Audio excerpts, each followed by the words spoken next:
So, did you know? Rolex opened its first directly operated boutique in China in October 2024. It's a grand gesture and a major investment.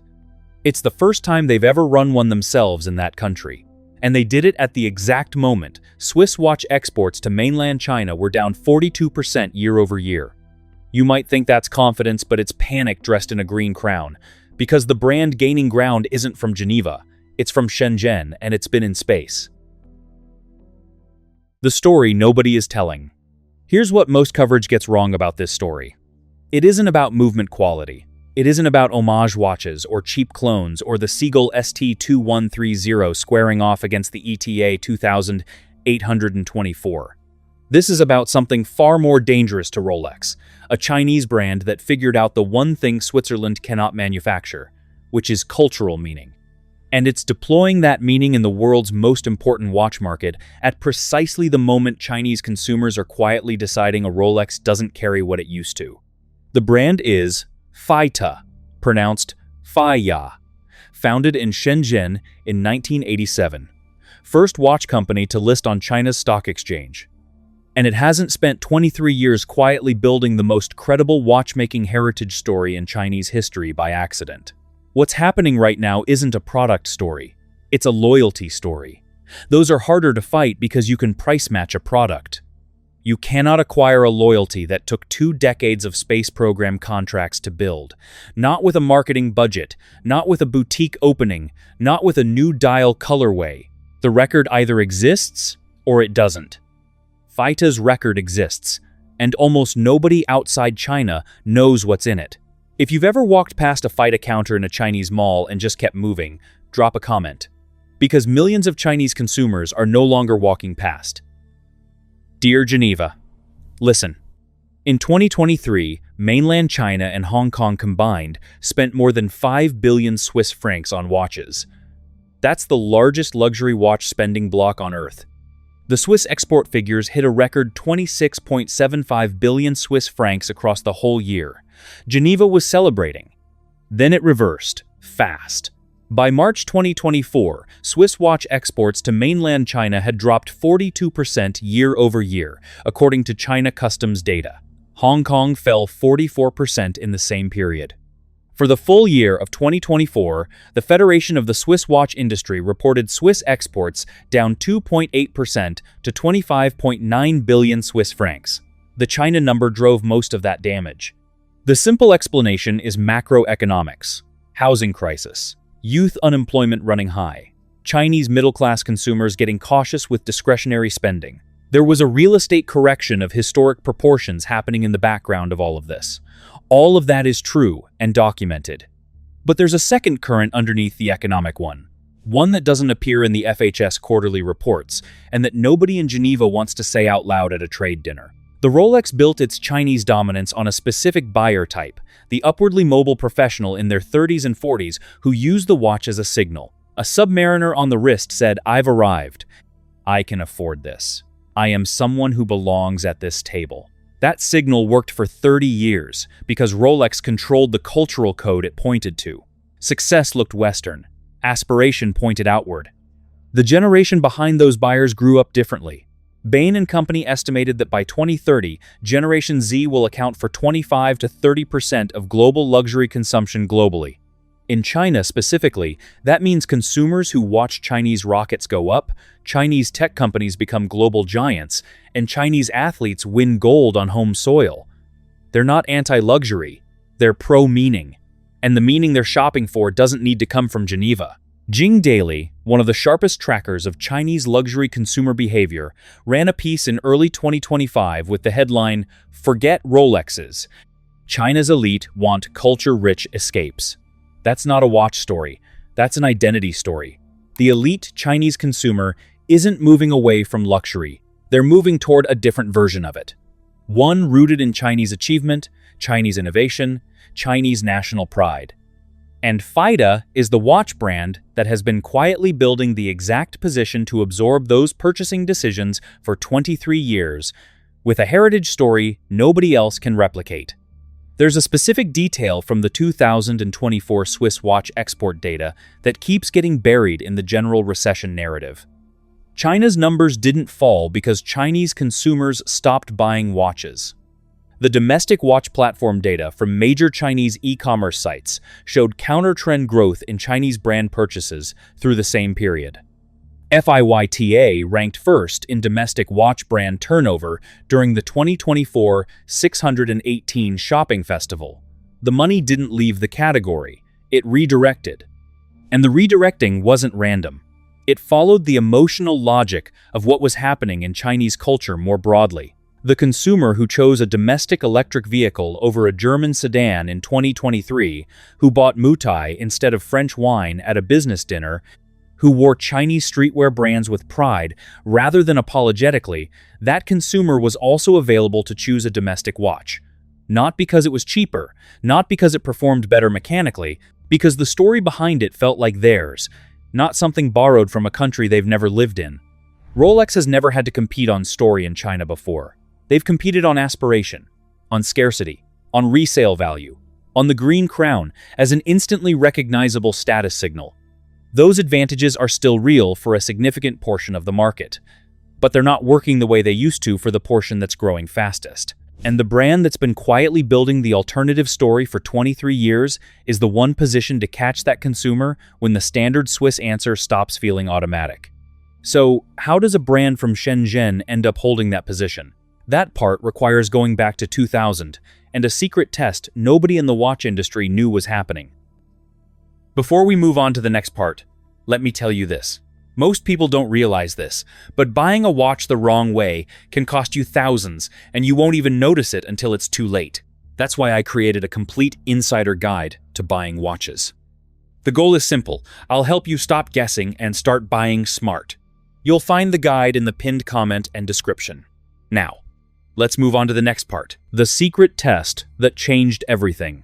In the year 2000, the Astronaut Center of China began, in total secrecy, testing watches for an upcoming manned space mission. No press release, no invitation to manufacturers, no open bidding process. The ACC simply acquired watches from a number of Chinese companies and subjected them to the full stress protocol: shock resistance, vibration tolerance, thermal vacuum chamber performance, temperature extremes, acceleration load testing. The kind of conditions that will destroy any movement not specifically engineered to survive them. Only one brand passed every test. In early 2001, FIDA received the call. They were offered the contract, not because of a pitch deck, because of results. The watch that passed those tests in 2000 wasn't the Space Master. It was the SZM-112, a quartz chronograph. Not glamorous. Not the kind of watch that ends up in a heritage campaign. But it did what every other candidate couldn't, which was survive everything the Astronaut Center threw at it. That result was irreversible. FIDA could build to space program standards. The Astronaut Center had the data to prove it, and the relationship that followed would define the next 2 decades of Chinese watchmaking history in ways nobody in the industry had mapped yet. On the 15th of October 2003, Yang Liwei, China's first taikonaut and a former fighter pilot, launched into orbit aboard Shenzhou 5, wearing a FIDA on his wrist. He became a national hero in real time. The capsule landed precisely 4.8 kilometers from the planned recovery site in Inner Mongolia. When he emerged, he was carrying that watch back from space. But what happened next is the part most people skip. In 2005, when Yang Liwei traveled to Russia as China's taikonaut ambassador, he brought a FIDA watch as a state gift to the Russian Federal Space Agency. That is not a marketing moment. That is a diplomatic act. A government chose this watch to represent the country. The watch wasn't there because of a sponsorship deal. It was there because the watch had earned it. Same year, Shenzhou 6 carried Fei Junlong and Ni Haisheng for 115 hours of spaceflight, covering roughly 3.25 million kilometers. FIYT watches on both wrists for the entire duration. The credential was accumulating, mission by mission, before anyone outside the Chinese space program was paying attention. Then came 2008, and the Space Master, which is the watch story most of the world never heard. The Space Master, a watch built to keep you alive, On the 27th of September 2008, taikonaut Zhai Jigang stepped outside the Shenzhou 7 capsule, China's first extravehicular activity.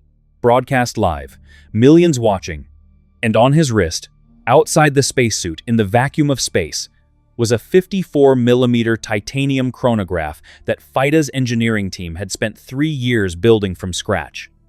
Not from a licensed base movement, not from a donor caliber. Their own design, built to a specification the astronaut center gave them after the EVA mission requirements were finalized. The watch had a few details worth pausing on, because they tell you something about how seriously this was built. The rotating bezel tracks 8 hours. That's not an arbitrary number. 8 hours is the certified survival duration inside the Phaeton EVA spacesuit. If anything goes wrong outside the capsule and you can't get back in, 8 hours is what you have before the suit's life support ends. The bezel isn't a diving tool or a pilot's elapsed time tracker. It's a countdown to the limit of your life support, marked on a watch worn on the arm of the person whose life it measures. The chronograph minute counter at 12 o'clock runs in 5-minute segments. 30 minutes is marked in blue, 45 minutes is in green. Those colors correspond to specific mandatory task completion windows in the Shenzhou 7 mission profile. The watch was calibrated to the mission, not the other way around. The colors on the dial were placed there because a mission planner at the astronaut center specified them. The crown unscrews counterclockwise instead of the standard clockwise direction. That's because an accidental crown release in vacuum conditions isn't a watch inconvenience. In a pressurized EVA glove, with motor control compromised and the margin for error essentially zero, a standard crown is a liability. The inverted mechanism requires deliberate, intentional action to unlock. It's a safety feature designed by people who knew that a tiny engineering decision on a watch crown could have consequences above Earth's atmosphere. Anti-magnetic performance was certified to 48,000 A.M. The international standard at the time was 5,000. FIYTA hit nearly 10 times that number on a custom-developed movement, not a modified commercial caliber. Temperature performance was tested from -80 to +80 degrees Celsius. Space isn't just cold. In direct sunlight at low Earth orbit, you can hit +120 degrees on an exposed surface. On the shadow side, -100. The watch needed to survive both phases of the orbital day without variation in timekeeping that could affect mission task completion. It did. Only 53 of the actual spacewalk specification models were produced. 54mm, titanium case, no FIDA name on the dial. 3 were worn on the Shenzhou 7 mission. The remaining 50 are in collector hands, and they don't surface on Chrono 24 with any frequency. When they do appear, they've moved well above original retail in USD terms. Compare that to the narrative power of the Omega Speedmaster. NASA chose Omega for Apollo in 1965.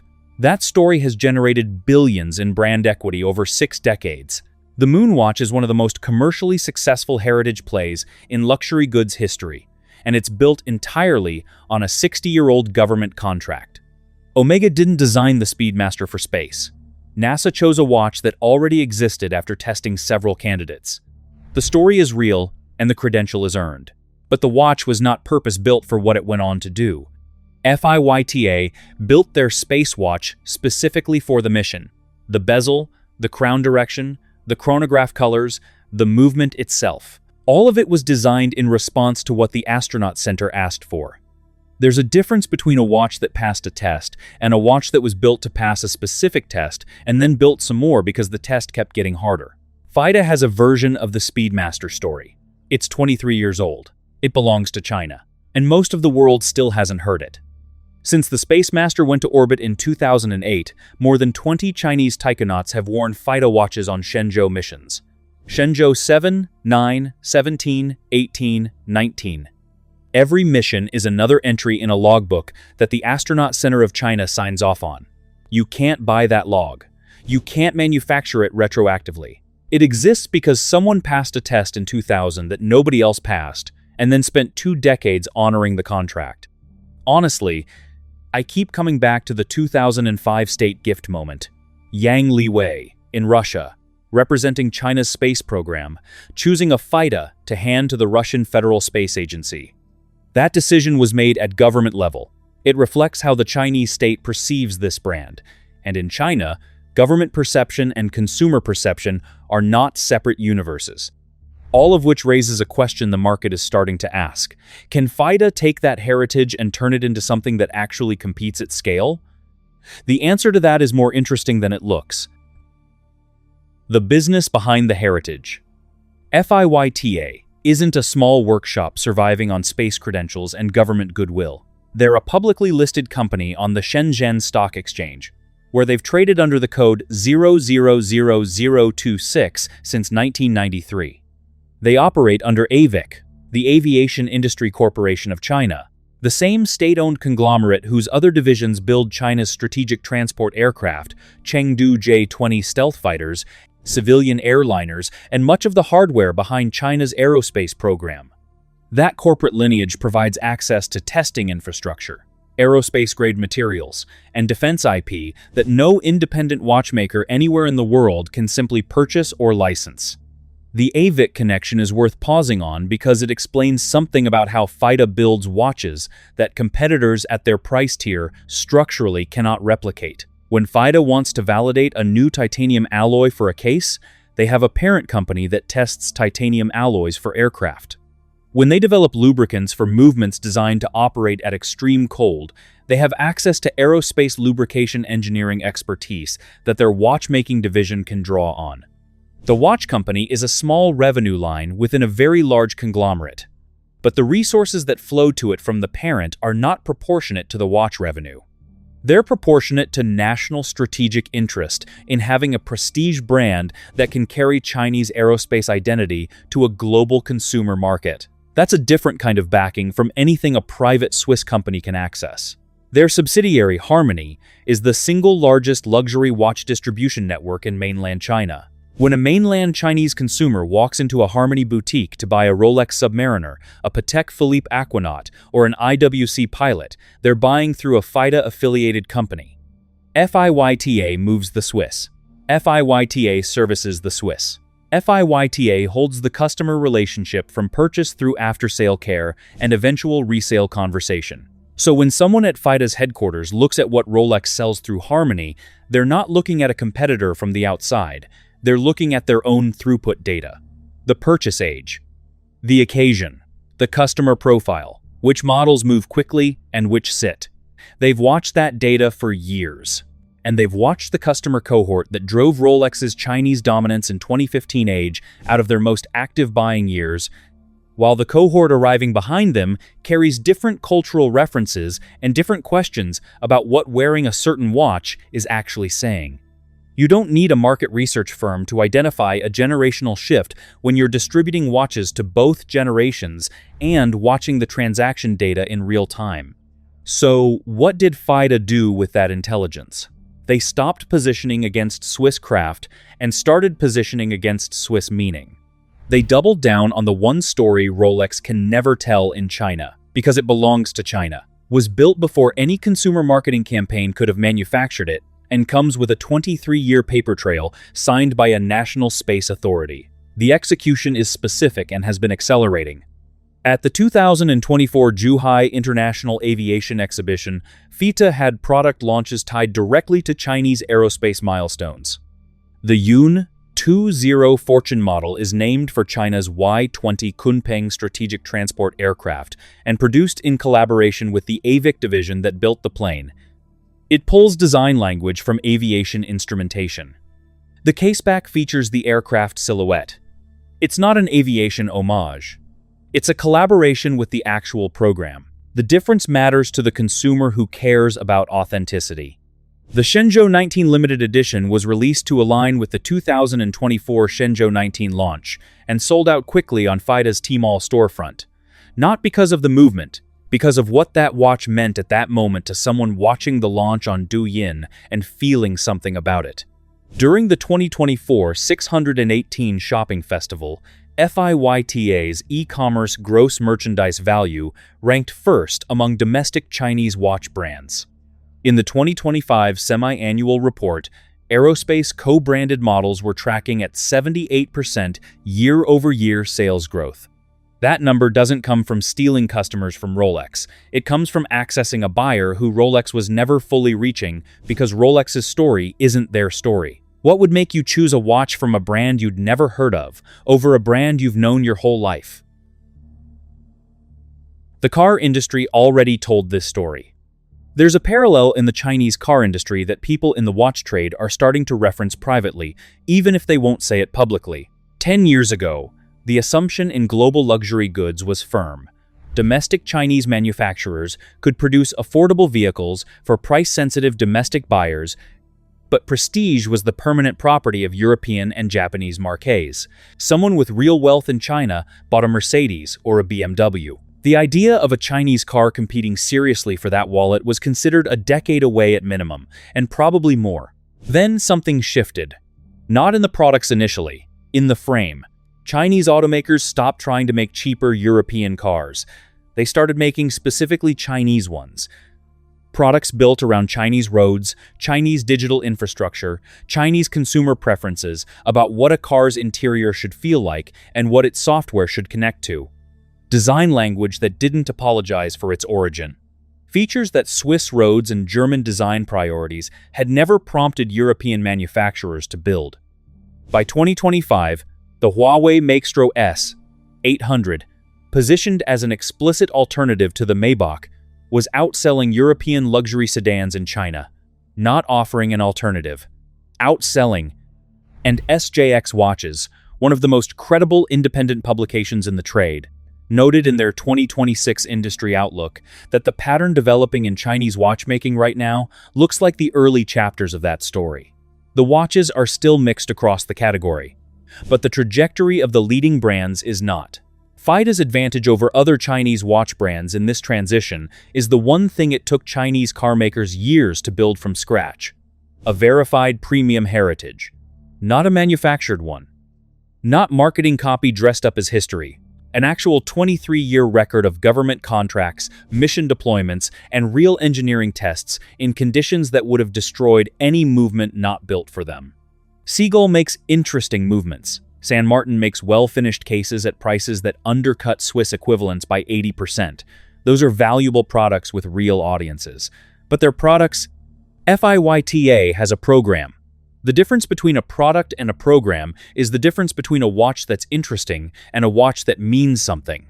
If you were buying a watch today and found out it had been worn outside a spacecraft in orbit, would that change your decision? Rolex's China problem isn't last quarter's sales numbers.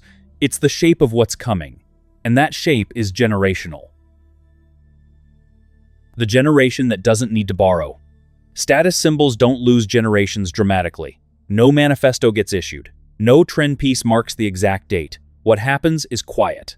The Submariner stays on the father's wrist. It doesn't migrate to the son's.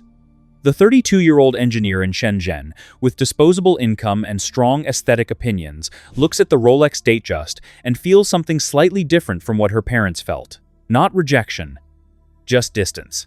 Like looking at a cultural signal that was written in a language she can read but didn't grow up speaking. Picture the father who bought his first Rolex Submariner in 2008 as a milestone reward. Career going well. Business relationship sealed. The green crown said something specific at that dinner table. It worked. That watch still sits in a box. His daughter is 29 now. She works at a tech company in Shenzhen. She has money. She has opinions about watches. She watches unboxings on Douyin, and she follows Chinese collectors who post about what they're wearing to the Shenzhou launch viewing events. Her idea of what a watch should say about the person wearing it was formed by a different set of references than her father's. The Rolex isn't wrong to her.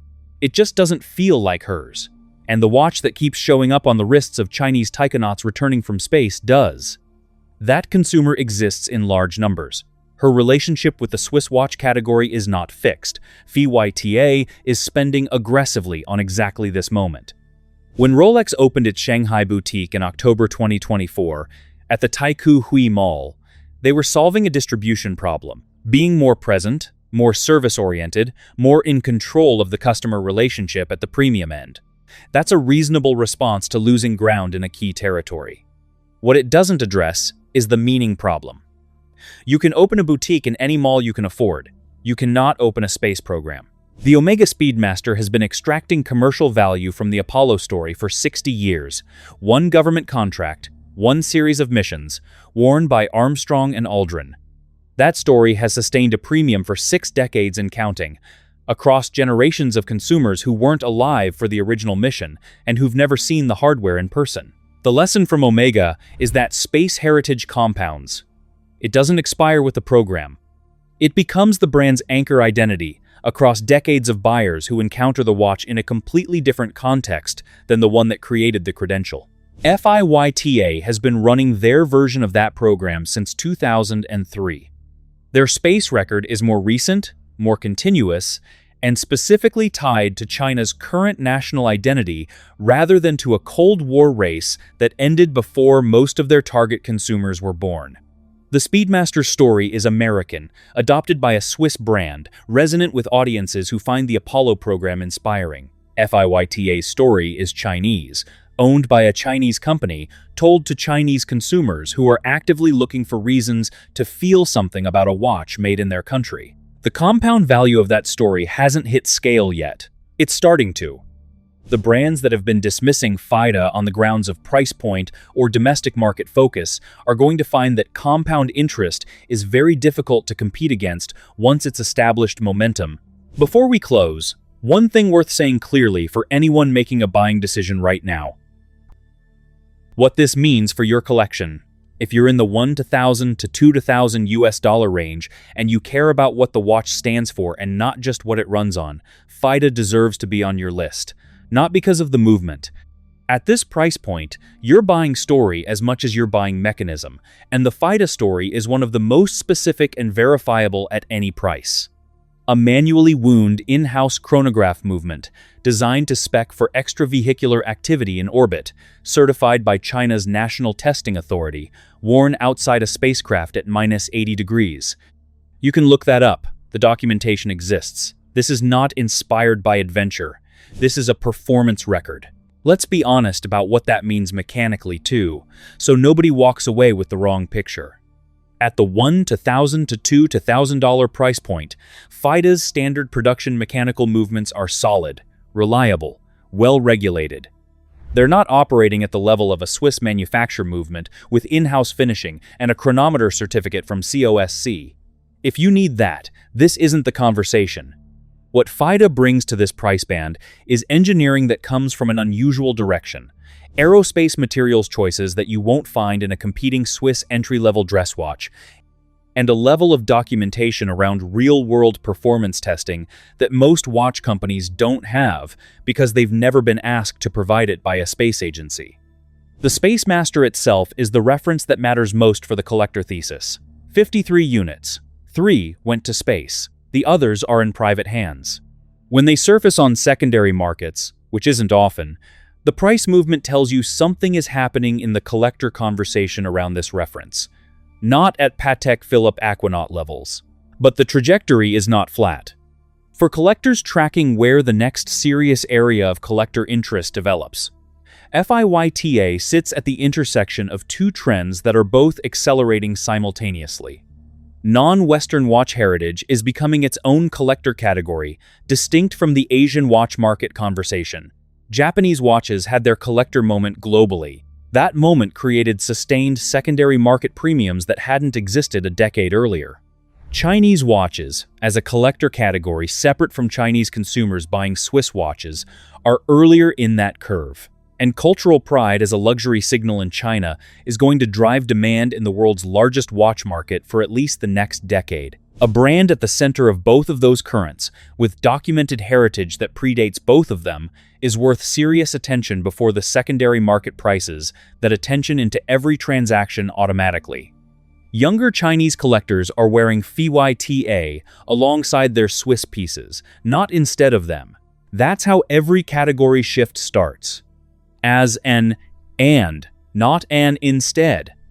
Then the balance shifts gradually, reference by reference, year by year. The watch industry has watched this dynamic before in other product categories. The people who recognized the trajectory early in those categories did not regret it. And the people who dismissed early signals as niche interest mostly wish they hadn't. The brands that last in the Chinese luxury market over the next generation won't be the ones with the deepest European pedigree. They'll be the ones whose story is anchored in the right culture at the right moment. Rolex's heritage is extraordinary, but it's a Swiss story told to a Swiss standard, and the consumer who used to borrow it as a proxy for their own achievement is starting to feel like they don't need to borrow anymore. That's not an economic signal. Economic signals reverse when conditions improve. It's a self-perception signal, and those don't reverse when the market recovers. A generation that decided they don't need to borrow another culture's status symbols doesn't undecide that when GDP goes up. That shift is structural. It was always going to happen. The only question was when and which Chinese brand was positioned to receive it. Think about what we mentioned at the top of this. Rolex opened a boutique in Shanghai in October 2024. Direct operation. Their own staff. Their own service model. The timing of that decision, arriving precisely when their China export numbers were hitting historic lows, tells you something. They're not ignoring the problem. They're responding to it the only way a Swiss brand in their position knows how, by building physical presence and deepening the direct relationship with the consumers they still have. What that strategy doesn't address is the consumer they've already lost the conversation with, the one who isn't choosing Rolex over Fita, who simply isn't choosing Rolex at all. Because the question that used to make a Rolex feel obvious doesn't feel the same way it used to. 20 Chinese taikonauts, 23 years of Shenzhen missions, 1 state gift to Russia, 1 history-making spacewalk, 1 in-house movement built to a spec no commercial manufacturer was asked to meet, all of it documented. All of it belonging to a company in Shenzhen that the watch world spent 2 decades not watching closely enough. That's what quiet domination looks like before it finally stops being quiet. It always starts this way. How will it end? Let me know what you think in the comments. Like and subscribe.